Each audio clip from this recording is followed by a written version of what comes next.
Hello everyone, welcome to রিমাস kitchen.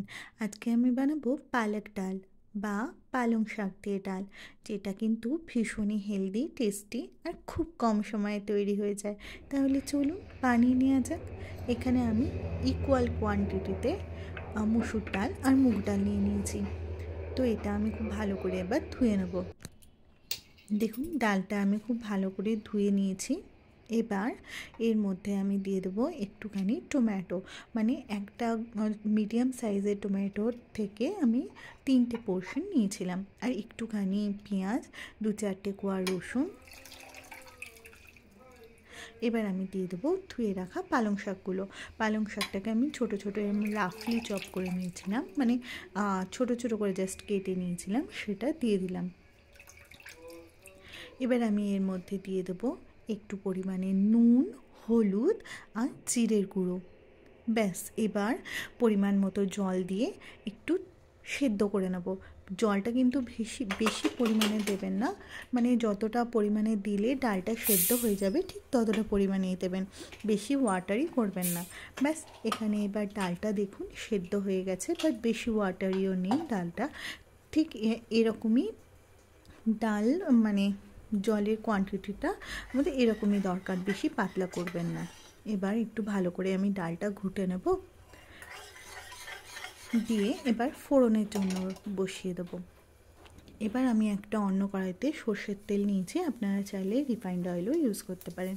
এর মধ্যে আমি দিয়ে দেবো জিরে, একটুখানি হিং, লঙ্কা আর সর্ষে ফোড়ন দিয়ে এটাকে খুব ভালো করে ভেজে নেব।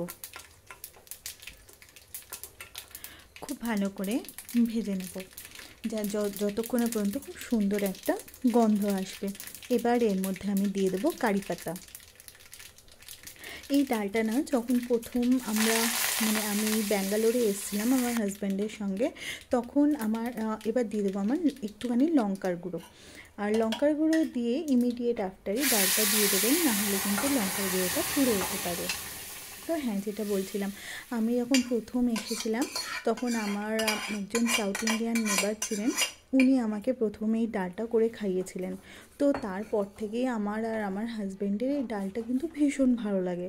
তো আপনিও এরকমভাবে বাড়িতে একবার বানান, মনে হয় আপনাদের ভালোই লাগবে। ব্যাস, এবার এটা একদম রেডি হয়ে গেছে। এটার মধ্যে এবার একটু জল দিয়ে দেবো, জল দিয়ে একটু ভালো করে জাস্ট ফুটিয়ে নেব। দেখেছেন তো কতটা ইজি এই ডালটা বানানো, আর ভীষণ টেস্টিও।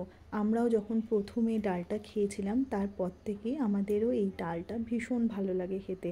তো যখনই আমি মানে পালং শাক নিয়ে আসি, একটু করে তো পালং শাক আমি রেখেই দিই এই ডালটা বানানোর জন্য।